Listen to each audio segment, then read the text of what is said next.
I suppose I should have been suspicious the first time my wife came home from her job in the art gallery, bubbling over a new patron. But when you trust somebody completely, and she's never given you the slightest worry in the 17 years you've been together, your initial inclination is to give her a little slack. My initial inclination was wrong, way wrong. I'm Bobby Sprague. My wife is Tracy. We met at a small Midwestern university 18 years ago, started dating 17 years ago, and got married 16 years ago. We added a daughter to the mix 14 years ago and then had a son 12 years ago. I work as a computer programmer for a government agency. I make good but not great money. I did well enough that Tracy was able to be a stay at home mom while the kids were little. But 2 years ago, she decided that the kids were old enough for her to stretch her wings, and she got herself a 30-hour-a-week job at an upscale art gallery in town. She was an art major in college, so this was by no means a stretch for Tracy intellectually. She could talk the talk and walk the walk. The gallery primarily catered to clients doing a bit better financially than us.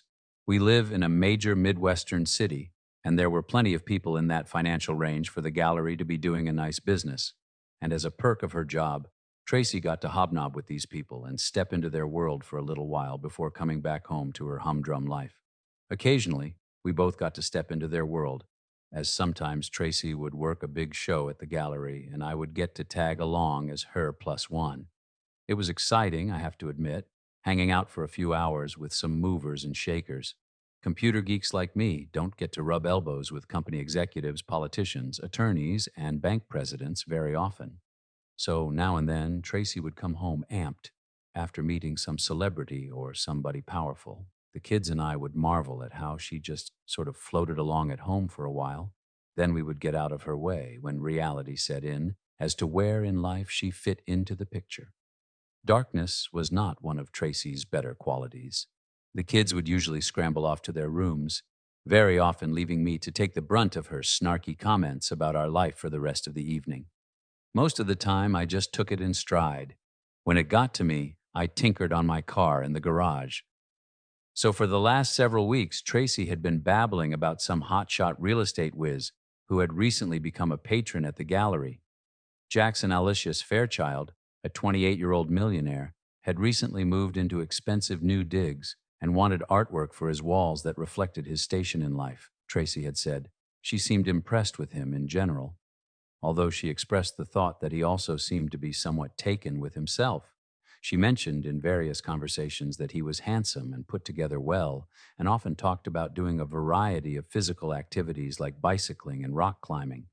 Tracy gushing over a new patron wasn't out of line, so I didn't think much of it and let her ramble on for the next 2 weeks. Then this, too, died down, as I expected it would, and I didn't hear another word about Jackson Aloysius Fairchild until I was being introduced to him at the gallery's Christmas gala just a few weeks ahead of the holiday. I have to admit, he was an impressive physical specimen, about 6'2", 190, and he looked to be rock solid in his expensive Armani suit. He was also blonde-haired, blue-eyed, and extremely handsome, even from my jaded opinion. I wasn't quite expecting that. I talked to him for about 30 seconds while Tracy introduced us, and in just that little bit of time, I caught him eyeing my wife from head to toe, like a tiger looking at its prey. Yes, she was gorgeous this night in a blue tailored skirt and jacket combination, with just a hint of cleavage showing from inside her white blouse, but his look was more leer than admiration. Tracy seemed to be too busy with everything that was going on to take notice, but I did. Tracy went off to mingle, and I went off to the bar. I got a shot of Jack Daniels over ice and found Kenny Taylor, the husband of one of my wife's co-workers, whom I had met before and gotten along with very well. We talked a lot about sports and cars. I talked to Kenny for a while, and then I did some mingling myself. About an hour later, I spotted Tracy talking in a small group of people, and Jackson Aloysius Fairchild was draped all over her. I went over to the bar and got her usual drink of choice, a Riesling, and walked up to the group. I introduced myself, then handed Tracy her glass of wine. Then I quietly reached over to Tracy's right hip and removed Jackson's hand, which was resting there from around her back. He didn't say a word, just smirked at me as he brought his hand back to his own body. I talked with the group for a few minutes, then Tracy went off to do some more mingling, and I went off in a different direction. After first making sure Jackson wasn't following her, I expected to see Tracy doing her thing while I moved about mingling with some of her coworkers. But after about an hour, I hadn't seen my wife anywhere. After taking a quick look around a second time, I also didn't see Jackson. My spider senses were more than tingling, so I made a concerted effort to find Tracy. I didn't find her in the gallery, so I headed out the front door and started making a loop around the gallery. There were small groups of people talking in the parking lot with their coats on, looking like they were getting ready to leave, but still, no Tracy. And then I spotted what appeared to be a couple sitting rather cozy in a black Jaguar XJ. The car was running. The couple was sitting together tightly in the back seat. I didn't bother to see if it was Tracy and Jackson. I assumed so, walked up to the car and opened the door next to the woman. The occupants jumped back at that, so all I could ascertain was that if they weren't kissing, they were getting close to it. "Time to go, dear! Now!" I said in my best polite but firm tone. We, we, we were just, Tracy stammered as Jackson smirked at me. "I don't care, it's time to leave," I said in a voice just above a whisper. "Really, Bobby, you'll have to come in and hear this sound system," Jackson said. "It's absolutely crystal." The stereo was on, playing some sort of concert music, but I don't think either of them was listening to music. "Another time, Jackson. We really must be going," I said in my most non-committal voice. I escorted my wife from the car and we started walking to where my Ford F-150 was parked. "Wait, I can't leave yet. The party's got another 2 hours. I'm expected to stick around for the whole thing and be one of the hostesses," Tracy said with an urgency to her voice. "If your boss has a problem with this, he can call me directly," I said. "Just what the hell do you think you were doing?" "We were really listening to his car's sound system. It's amazing," she said, with a note of awe in her voice.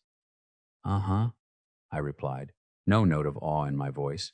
Tracy continued to play innocent, but things were cool between us for the next couple of weeks, but I eventually lightened up and things got back to our usual existence, so I was completely taken by surprise a few months later when Tracy told me she accepted an invitation to Jackson's Lake Cottage for the 4th of July weekend. It was to be us, Tracy's boss and his wife, and two other married couples that were friends of Jackson's. We were heading up on Friday afternoon and would stay until midday Sunday, and Jackson was grilling for both days with a full bar, swimming, boating, and whatever else was available. I started to protest, but Tracy just said we were doing it, turned around, and walked away from me. The weekend started great. We spent several hours out on the lake in Jackson's rather large sailboat. All the women looked great in their bikinis, and the guys at least didn't look too bad in their baggy suits. Truthfully, Jackson probably had the best body among the five guys there, although thankfully it didn't look like he was hung any better than the rest of us. And Tracy, despite being the second oldest of the five women, was probably the best built on the women's side. Her black bikini showed off her 36C boobs and bubble ass, without being leaving too much skin out there, I thought. Jackson had one hell of grill set up in the backyard at his cottage, and even had a completely stocked fridge with beer and wine and ice for mixed drinks. He brought out a mess of marinated steaks and started setting them on the grill, while everybody sat around in chairs just off the grill area with the drink of their choice. Jackson was being a gracious host and was so far minding himself around Tracy, who seemed to be staying just a bit further away from him than she had at Christmas. The night went great, and we all went to our respective bedrooms at about midnight, with Jackson as the lone single person going off by himself to the master bedroom. Saturday started with a visit to the little town connected to the lake. It was a little tourist trap with all sorts of cute little shops, and most of the women came home with several items. Then we ate a sumptuous lunch of hero sandwiches before a volleyball game broke out. The libations started after we finished with the activity, and the night's grilling was sausage and shredded pork. We enjoyed another great meal, and after sitting around shooting the breeze for a couple of hours, Tracy's boss, Lou, suggested he and I take a walk around the lake. Considering everything that we were all eating and drinking, I thought that was a great idea to get ready for round two. It took us about 30 minutes to get around the lake, and when we got back, the group had shifted from the table to the chairs and lounges. I wasn't real happy when I saw Tracy sitting in a lounge chair, leaning back against Jackson, with his hands around her waist. As we came up, Tracy smiled and got up off Jackson, but she didn't seem to be in too much of a rush, although she had to know I wouldn't be too pleased. She never really looked me in the face, but came over and sat in the chair next to me for much of the rest of the night. I caught her and Jackson exchanging glances a few times during the evening when they thought I wasn't looking. Like the night before, the party started to break up about midnight, but while the other three couples started heading to their respective bedrooms, Tracy quietly asked me to join her in the kitchen. When we got there, she looked me straight in the eye for the first time all evening and announced, "Jackson has asked me to sleep in his bed tonight." I accepted his proposal. I must have passed out or something and hit my head because I thought Tracy just told me she was going to sleep with Jackson in his bed. I looked at her like she had three eyes, and she realized that I wasn't exactly sure I heard her correctly. "This has nothing to do with love. This is purely about Bobby," she started. "I've been complete faithful to you for 17 years. You are the only man I love. But I want to have with Jackson. He excites me, and I want to see what a different man feels like. After tonight, I will go back to being your completely faithful wife for the rest of our lives, but I think you owe me one night." I don't know how long I stood there with my mouth hanging open. My wife just told me she was going to sleep with another man because she wanted to, and I owed her that. "Over my dead body, you're going to sleep with him," I finally blurted out. "This is not a negotiation, Bobby. Accept it for what it is. Tonight, I'm his. Tomorrow, and for the rest of my life, I'll be yours." "Don't be too sure of that, babe. Remember, there are consequences to every action." "God damn it, Bobby," she half whispered to me. "Do you have to see everything so black and white? It's one night, for God's sakes. One night and done. And you're going to ruin everything for everybody. One night. We never thought you'd be so intractable. I probably should have just kept my mouth shut and gone behind your back. But I was afraid if you found out about that, we were definitely finished. So I figured if you knew and let me go, it wouldn't be cheating." She turned on her heel and left. As I came out of the kitchen and headed into the living room, I saw Tracy take Jackson's hand and walk toward the master bedroom. I think the blurriness of my vision was due to tears falling from my eyes. I walked over to the indoor bar and poured myself a shot of Jack. It took me about 5 minutes to finish it, and when I did, I walked toward the master bedroom and stood outside the door, very quietly. I could hear the sounds of two people having my life as I knew it was over. I drank several shots of Jack, trying to figure out what I was going to do next. My first instinct was to leave and seek a divorce as soon as possible. But the thought of having to give up my kids for most of the time didn't sit well with me. I couldn't see anything good coming out of that decision for either me or them. On the other hand, my wife was in another man's bed at that very moment, so I knew I just couldn't take that lying down. I briefly thought of burning the house down and killing all of us, but sanity got the better of me. Then I think I passed out for a while because when I looked at my watch, it was 3 a.m. and all was quiet in the house. I staggered to the bedroom that Tracy and I had been assigned. The bed was still made because it was empty, as I knew it was going to be. I laid down right on top of the bedspread and slept fitfully for the next few hours, rising at 7:30. I went into the adjoining bathroom, took a quick shower, and brushed my teeth before walking to the kitchen. The other three couples were already up and were eating a breakfast of bacon and eggs. Marna, the wife of Tracy's boss, Lou, was apparently the chief cook, and she offered me up a plate while the others grunted their good mornings. It was apparent from the way everyone was sort of looking at me from the corners of their eyes that they were well aware of what had transpired. I know my face was flushed and hot because the humiliation level was through the roof. "It's okay, Bobby. We've all seen this before, Marna said sympathetically, while the others nodded their heads in agreement. Jackson's done this 3 or 4 other times. He's an alpha male, and when he sees something he wants, he goes after it. It's just the way he's hardwired. I also tend to think he's pretty big on the humiliation aspect of it, too, and I think the women fall right into it, too, Lou added. But I don't think it's anything personal. It's just the way he is. So what's happened to those other couples he's done this to? I inquired. Well, as far as I know, they're all still married. Seems kind of silly to split up a long-time marriage over a one-night stand or so when you come right down to it, Marna said. Especially when there's kids involved and everything, Joanne, one of the other wives, added. You mean he trolls for married women with children so the wives can use the kids as leverage for the affair? I asked incredulously. Kind of looks like he does, chimed in Ralph, Joanna's husband. But he's really a good guy, except for that one little quirk. I've known him since college, and if you're a friend of his, you've got a friend for life. So I can forgive him the one quirk, especially since it doesn't seem to hurt the couples in the long run.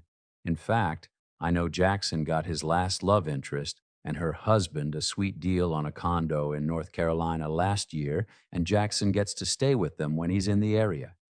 Just then, we started hearing some moaning coming from the master bedroom. It was Tracy, and I knew by the sounds that sleeping with Jackson last night apparently included this morning as well. Everyone at the table turned red with embarrassment while I turned white with rage. Why don't we finish breakfast on the deck? Marna suggested. Tracy and Jackson joined us out on the deck about 30 minutes later, showered, and looking very pleased with themselves. I have to admit, Tracy was positively glowing and didn't seem too reticent about everybody knowing what she had just been doing. She was holding a plate of breakfast and immediately came over to the chair I was sitting on and sat down on the edge while I moved my feet for her. She had her back to me at that point, but I could see how pink her back was from the top of her tank top. I could also make out what appeared to be a bite mark on her right shoulder, just under the strap of her tank and her bra. She didn't offer me a greeting other than a nod when she sat down, and I didn't see any reason to break the silence. So, what are everybody's plans for this afternoon? Jackson said in a convivial host voice. I think we need to get back and give the kids a bit of us this afternoon, don't you, sweetie? I said to Tracy's back. She hesitated for a second, and I could see by the way her hair and head moved that she was rolling her eyes at me. It's just one of those things, you know, when you've been together for as long as we have. Since she was sitting facing everyone else, they all got to see the eye roll, and it took everything in my power not to reach over and slap the back of her cheating head. I was hoping we could stick around a bit and maybe go out sailing again, dear, she answered flatly. Nope. We definitely need to get back. You finish breakfast. I'll get the car loaded. Wheels moving in 10, I said as I headed back inside. I got the car loaded in record time. Tracy was just finishing her breakfast when I went back to the deck. I grabbed her by her wrist, waved at everyone, said a rushed goodbye to the group en masse, and practically dragged Tracy to the car. I didn't have to look in anyone's eyes to see what they were thinking. I knew, because I was already thinking it. Except for the radio playing, we drove in silence for the first 45 minutes, with Tracy mostly staring out the passenger window. I think she was afraid that if she looked straight ahead and I could see her face, the explosion would start, so she just kept looking away from me. I finally couldn't take it anymore. Was it worth it? I half hissed, half spoke to her. She didn't move for a couple of seconds. Then I saw her take a deep breath. She turned toward me. Yes. Yes, it was. It was wonderful, she cooed with a faraway look in her eyes. Not exactly the answer I expected. I wasn't really sure what to expect, but I didn't figure on her telling me the awful truth. I maybe expected some stammering, a little truth, a lot of backpedaling, maybe an apology, but not the whole truth. And I could tell by the look on her face that it indeed was the truth. 17 years, 2 kids, everything we've built together, done in one night then? I asked. She turned her body a bit more toward me in her seat and gave me a sad, almost resigned look. "That's up to you, Bobby," she said. "Like I promised you, this was a one-time thing only, and now I'll be yours every bit as faithfully as I was before last night. It was an amazing night, and now it's over. But if you can lose your love for me that quickly and break up our family, then you do what you need to do. But trust me, I'll get the kids, and I'll make sure they know you ruined our family." I was stunned into silence. Not even an apology. And she'd be blaming me for the breakup of our family. She and Jackson sure had this planned out well. I'd never seen this side of Tracy before, and I certainly didn't like it. "So I can assume then that this morning's activity with Jackson was a calculated act done for the humiliation factor?" I asked. "Not totally. He wanted to get one more time in before I became the faithful wife of my husband. He's willing to live by my rules." We stopped at the in-laws to pick up the kids. When we got there, it was like nothing had changed for Tracy. Even though I got along great with Tracy parents, Ron and Judy, I could barely face them. I felt like they somehow knew that Tracy had cuckolded me, and I felt humiliated. I wanted to scream out the truth about their daughter, but knew this wasn't the time or place. Tracy had a bemused look on her face the whole time we were there. She was enjoying my discomfort and having the upper hand. This was definitely the wrong way to go about making amends, I thought to myself. Tracy got into bed after I did at the end of the night. I was facing away from her, and she climbed in and spooned behind me. I then felt her hand reach around and grab my. After she worked me up and down twice, I turned around to face her and slowly shook my head no. "Not happening tonight," I said. "There's not a damn thing you can do that's going to get me up for you. You'll just have to be satisfied with what gave you last night and this morning." For the first time since Saturday night, Tracy showed weakness. She looked hurt and shocked at my refusal of her advances for one of the very few times in our lives together. "But don't you want to reclaim my as your own?" Jackson says it's almost like an automatic response for men in situations like this. Oh, did he now? So not only is he a real estate genius, but he's also a therapist as well. Well, then, he should have warned you that some men don't take what you did as a sexual challenge. Some of us take it as a complete betrayal, and throwing up might fit the bill more than a Tracy's eyes opened wider than they already were. Never in our 17 years together had I ever talked to her this way, and I had never cursed at her before. She had removed her hand from around my so I rolled over and pretended to go to sleep. I heard her quietly crying. I didn't care. I got an appointment with a reputable divorce attorney for the next week. The meeting did not go well, to say the least. Marcus Rothstein had to explain to me twice that my options were indeed limited to basically giving up half my and my kids, or waiting it out for the sake of the kids, and then giving up half of my if we divorced once they were of age. We all know parents who live their lives through their kids. Then when the kids leave home, the parents don't have anything in common anymore and get divorced. That was the scenario that my attorney laid out for me. Be a super parent for the next 6 years, then divorce Tracy as soon as the kids were not an issue. At least in my case, I didn't have to worry about Tracy running around if she was telling me the truth about keeping her promise. So that's what I did. If my kids were involved in an activity, I was usually the parent in charge, and I made sure that Tracy was involved as well. Why should I be the only one to have to sit through a stamp club fundraiser or work on a 4-H woodworking project? We were the parents who everybody looks up to and shakes their heads about. On the physical side, I didn't touch Tracy's for 6 months until she told me that she was going to have to start stepping out if I wasn't willing to do my husbandly duties.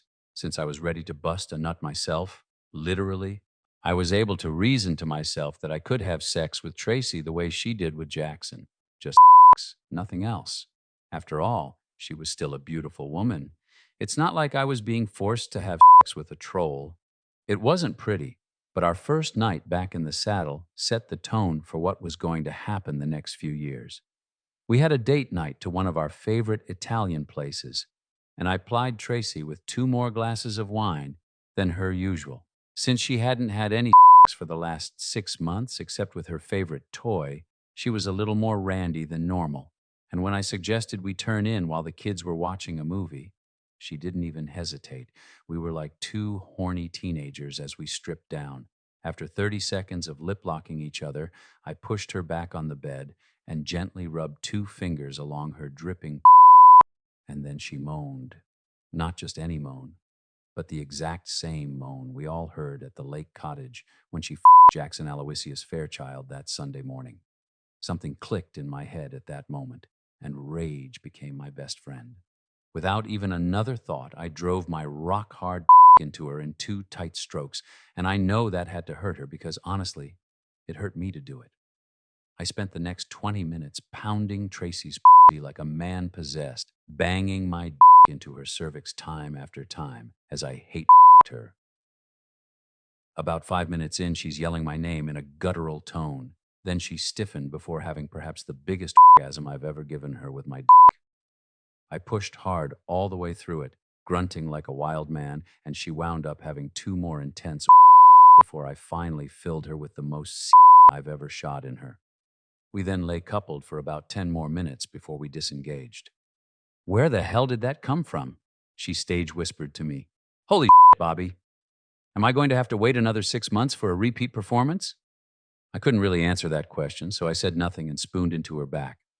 I've got to admit that every time I thought about Tracy with Jackson, I became enraged, and there was nothing tender in our lovemaking then. Hell, it wasn't even lovemaking then. It was pure She seemed to enjoy herself, though, and never complained, although we rarely cuddled afterwards and talked tenderly, like had been our pattern before the incident. Things seemed back to what I figured was going to be the new normal for us. But for 1 week every month, I had a private investigator follow her, just to see if she was keeping her word to me and not seeing Jackson, or anyone else for that matter. I spent a lot of money getting a little peace of mind. 6 years later, our youngest child, Terry, left for college at Michigan State. Melissa was a junior at Michigan, so when Terry made his decision, we had a small war among the kids for the entire summer before they both left for their respective schools. As Terry was just a freshman, he was staying on campus in a dorm, and Tracy and I helped him move in a week before classes started. Neither Tracy nor I remembered taking half the stuff with us that Terry did. We took him up to Michigan State on a Thursday and stayed through almost the whole weekend, finally leaving for home late Sunday. Exactly 30 days later, on a Tuesday afternoon, I conference called both kids and quietly and calmly told them I was divorcing their mother because she cheated on me with another man several years before. They were both devastated. "I thought you guys were so great together. How could this happen?" Melissa practically shouted into the phone. "I always thought we were great together too, but your mother cheated on me with Jackson Aloysius Fairchild 6 years ago when we were up there with several other couples for a 4th of July weekend. She told me she was going to do it first so she wouldn't be sneaking around behind my back, and then told me she would remain faithful to me for the rest of our lives together. She didn't see it as cheating, but I did, and I told her then that I wouldn't put up with it. There would be consequences if she went through with it. But apparently she and Jackson had been planning this, and she told me that if I left her, not only would she get half of our stuff, but she'd wind up getting both of you as well, and she would turn you both against me. I couldn't lose you two as well, so I capitulated and just endured until you both came of age, and I was sure you would understand." Terry spoke up first. "I'll be damned," he exclaimed. "Did she give you any kind of reason for pulling this other than he just wanting to have with a man she considered hot? Not really. She just figured I would cave in so I wouldn't lose you two, and to a point, she was right." "Is she still screwing around, Dad?" Melissa asked. "Not as far as I can tell, baby," I answered. "I've had a PI following her for 1 week a month since then, and as far as he can tell, she's kept her promise and not screwed around." "Then why can't you forgive her, Dad?" Terry asked tentatively. "You've been married for what, 22 years? And she's only done it the once." "Once was more than enough, Terry," I said, trying to hold my building rage in check. "What kind of love did she have for me when she spent the night in another man's bed? What kind of respect did she show me when she had sex with him the next morning, while we could all hear the two of them going at it? I'm sorry, kids. I don't have it in my heart to forgive her. I stayed with her to keep the family together. I love you guys. Thanks, Dad. We really appreciate you holding it together for us, Melissa answered. Does she already know? Terry asked. She will know in just a few minutes. She's being served at 4 at her office. Oh, Dad, bad move, Melissa said.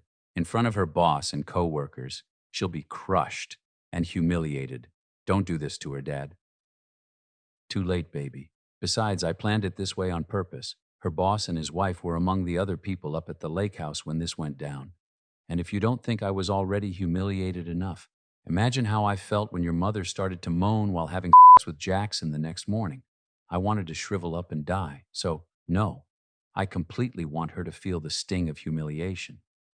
While I don't agree with this, Dad, I guess I understand it, Melissa answered back. I'm on board, Dad. I've got your back completely, Terry chimed in. My cell rang at 4:07. Yes, I answered. I'm on my way home now, you and when I get there, I'm going to kick your balls all the way to next week, Tracy shrieked into the phone. My money was on contrite and tearful. Just goes to show you what I know. I answered back before ending the call. I sat in the family room watching ESPN until I heard the garage door go up and Tracy's car pull in. I shut off the TV and stood up. If she was going to attack me, I wanted to be in a position to defend myself. I had never hit a woman to that point, but I was going to if I had to. Like usual, Tracy came in through the utility room and she looked to be on fire. She marched right up to me until I turned slightly to my right so she couldn't kick me in the balls with her right foot, which was her dominant side. It's an old fighter's trick. I also raised both my hands in a defensive posture. At that point, Tracy stopped, looked me up and down like she was trying to figure out a way to hit me, then crumbled onto the sofa in tears. I thought we were good. I thought we were good, she muttered. You never said anything in all these years about divorcing me. You were good, so you assumed we were good, I said calmly. But I kept my promise to you. I haven't slept with anyone since Jackson at the lake, and I wasn't going to sleep with anyone else ever again. You did keep your promise. But 16 years before that, you made me a vow, which you just tossed in the garbage can that night. I told you then not to do it, but you were going to do it anyway and threatened me with taking away my kids. I couldn't let you do that. And you had me served at the gallery in front of Lou and all of my coworkers? Could you get any more cruel? She rasped. I felt having Lou there just completed the circle you started at the lake house 6 years ago. And as far as cruel, your Sunday morning all of us in the house was the single most humiliating moment of my life. You bet I was getting my revenge. Tracy continued sobbing, but I could see the seed of recognition on her face. You told me 6 years ago you thought it was worth it to Jackson Aloysius Fairchild, that it was wonderful. Still feel that way now? But I've kept my promise to you. I've been completely faithful since then, over 6 years, she whined. So what's the over-under on a promise from you? I replied quickly. If your vow was only good for 16 years, is your promise good for half that, say 8 years? Bobby, I am truly sorry if that one incident leads to us getting a divorce, but I told you about it. I didn't cheat. Yes, you did, I insisted. Just because you told me about it beforehand instead of sneaking around behind my back doesn't make it right. We didn't discuss it. You and he did. We didn't agree to that. You and he did. And then you broke your vow to me. You're sorry about the divorce it's causing, but you're not sorry about the act. You've never been sorry about the act. I didn't give you a hall pass. We didn't come to some sort of agreement that you could have a hall pass. You just gave yourself one and figured I'd accept your dumbass decision.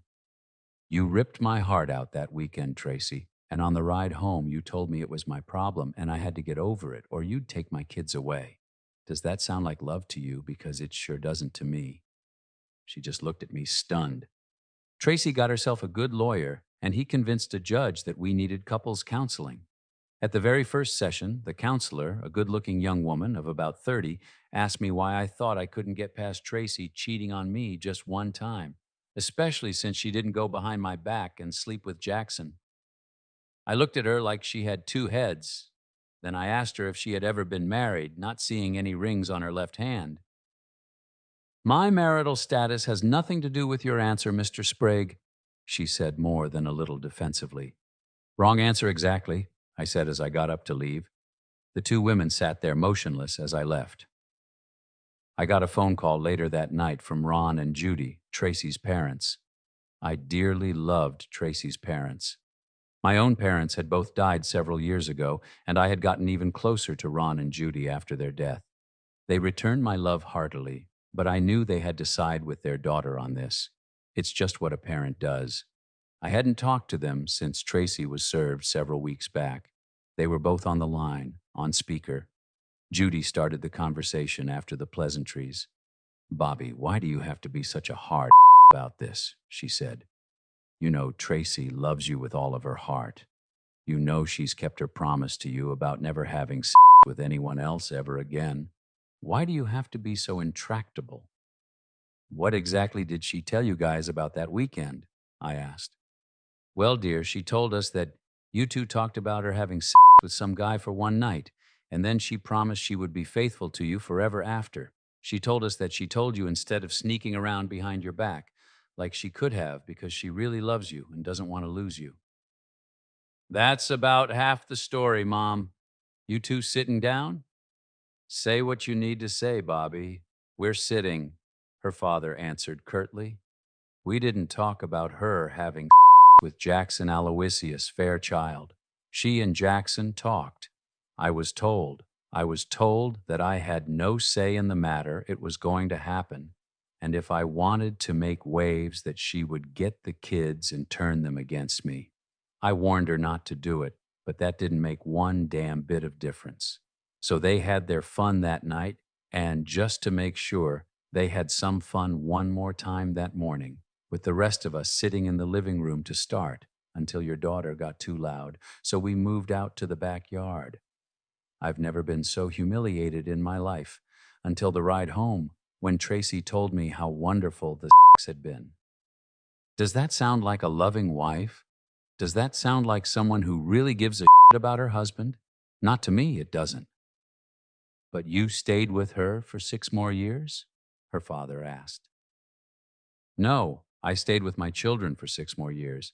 And after a while, I even went back to f***ing your of a daughter. But the love started dying that night and has continued to die a little more each day. I will never love her like I once did. I heard Judy crying. We're sorry, son. We didn't know the full story, Ron said. We should have realized it had to be worse for you to just walk away. Thanks for staying all those years for the kids. With Tracy and her lawyer trying everything they could to stall things, the divorce took about a year. I don't know. Maybe Tracy figured I would lose my will to fight and just stay married. She should have known that wasn't going to happen. Although I didn't realize it at the time, my being an involved parent as my kids grew up really kept my standing high in social circles and also gave me a look into the personal lives of some of the other parents. I got to know a lot more divorcees in my age group than I would have normally, and I used that knowledge to my benefit when my divorce finally became official. I took day trips or hit a restaurant and dance club on the weekends and almost always had an entertaining companion. Many were the divorced mothers of my kids' friends, and others were the friends of friends. I guess the old saying that it's out there if someone wanted to look for it was right. I was actually having more sex and with more partners than I had before I was married. Life wasn't bad if I ignored the hole in my heart that Tracy put there. I had moved into a 3-bedroom condo after the divorce because I wanted to have room for my kids to stay with me if and when they wanted. I know they were pissed at Tracy initially after the divorce, but I figured they'd eventually get over that and maybe split time between the two of us until they moved out permanently. For their sake, I had hoped they and Tracy would come to some sort of an agreement, but I wasn't going to be the one to broker that deal. Tracy did all 3 of us wrong, and I wasn't going to try to smooth her way back into the kids' lives. While it didn't surprise me that both kids chose to live with me during their breaks from college, what did surprise me was how quickly Tracy's parents came back into the fold. I hadn't heard from them much during the proceedings, which I totally understood. But about 2 months after the divorce became official, I got a phone call from Judy asking me if I could meet her and Ron for dinner at Maggiano's, a nice Italian restaurant in our city. Considering how well we got along prior to the divorce, I couldn't see any reason not to go, and the three of us had a great evening out. The evening started out uncomfortably, as both Ron and Judy apologized for both Tracy's behavior and for any animosity that might have built up because they supported her, at least until they found out the rest of the story, so to speak. I told them the apologies were accepted and I understood about them supporting their daughter. I then asked them if we could change the subject, and the evening got better from that point on, despite the occasional comment and tears over what might have been. Getting Ron and Judy back into my life gave me a better sense of normalcy, and I think they enjoyed my company as much as I valued theirs. We rarely talked about Tracy, except maybe when we were reminiscing about some event or other from the past.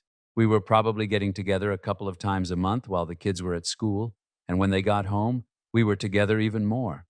It was only a matter of time then when I introduced a sixth person into our little get-togethers. Amy and I had started to date about 18 months after the divorce. I had been dating around at this point, not really looking for Miss Right, when Amy and some friends walked into a restaurant where the kids and I were having a Saturday night meal. She and her three-woman friends were seated just a table away, and while I wasn't paying too much attention, my kids were on top of things for me. "Hey, Dad, see those women that just sat down?" Melissa asked, somewhat under her breath. "They're all good-looking, and three of them aren't wearing wedding rings." "Jesus, Melissa, I don't need you to be my wingman," I responded. "She's right, Dad. There's some wattage at the table," Terry added. So I looked over. The kids were right. "Maybe I do need you as my wingman," I said to Melissa. We finished dinner. I drove, so I gave my car keys to Melissa and told the kids I would find an Uber home. I then went and introduced myself to the table of lovely ladies who quickly invited me to join them. I sipped a shot of Eagle Rare bourbon while they ate. "Did you just ditch your kids to flirt with us? What kind of a dad are you?" queried the long-haired blonde Jennifer, who sat at my 10 o'clock on the round table. "I'm a dad who knows his kids have good taste. So when they pointed out that three of you weren't wearing wedding rings, I had two choices: head home to watch a baseball game and get razzed out of me by those very same kids, or come over here, maybe make a complete ass out of myself, but at least gain more respect from the kids.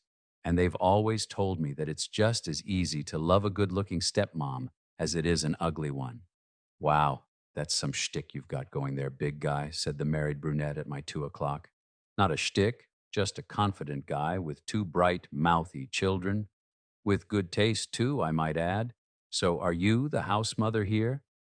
They all cackled at that, even Rose, the one I was picking on. "And for that one, big guy, you get to tell your story to the class first," she responded with a smile. So I gave four almost strangers the Reader's Digest version of my life, quickly going over my former 17-year marriage and subsequent divorce. "Not good enough, Romeo. If you're such a great guy, how did the wife get away?" asked Angelique, the raven-haired goddess at my 8 o'clock. "There are three of us here who've been the divorce route, so we want to know early if we should even be wasting our time talking to you." "Direct. I like that," I responded. For the first time since I got divorced 2 years ago, I laid out my whole story, even the painful parts. Up until then, the only ones who knew the whole story were Tracy's parents and my divorce lawyer. It was uncomfortably quiet when I finished my tale. I saw tears in everybody's eyes. Hell, I had tears in my own. "Well, that's one way to bring the room down," said Carol, as she touched my right arm from my 4 o'clock. "I'm sorry, ladies. I try not to dwell on the past. Look on the bright side. I got two great kids out of the deal, and my in-laws aren't too bad either." "Your in-laws? You've got to be kidding me," gasped Angelique. "Now you're stretching my bounds of belief. Nobody likes their in-laws that much, especially after a divorce." "What can I say? I'm special." "If you guys are finished eating, This round of drinks is on me. My turn to hear your stories, I said. We sat there through 3 more rounds until I had heard everybody's story. Jennifer was divorced because her spouse was a serial cheater. Angelique and Carol's marriages had dissolved due to irreconcilable differences. And Rose has been married to the world's best husband for 26 years.